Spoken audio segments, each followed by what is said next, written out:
السلام عليكم ورحمة الله وبركاته. أبوليان كينيا بقنا جانو إيداني فيديو نران تنتك أبني رفني خوني واي قرتي خضرة سبينج جانين قرتي فايدة إني نما فقبو فيانا ماتي في سن الرئيسين إبسنا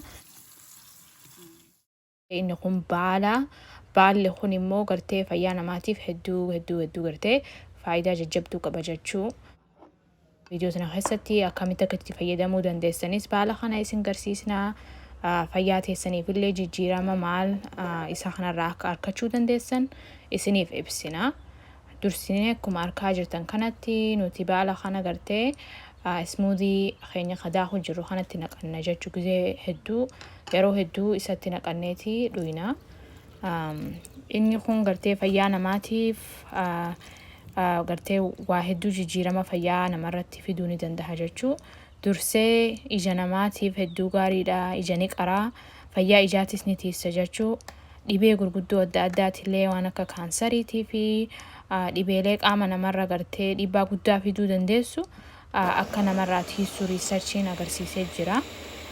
Ammallee dhiiga fayyaa dhiigaatis ni tiisaa, dhiiga ol ka'uu fi nama sukkara qabuufillee hedduu gaariidha.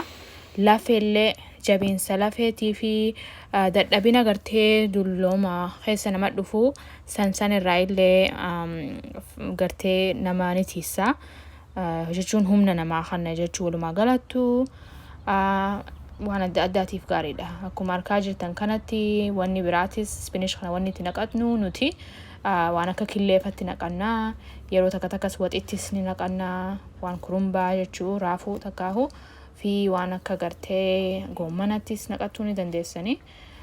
Nuti akka isin agarsiisaa jirrutti nuti akkamitti akka gartee killee teenyatti naqannuu isin agarsiisaa jirra jechuu.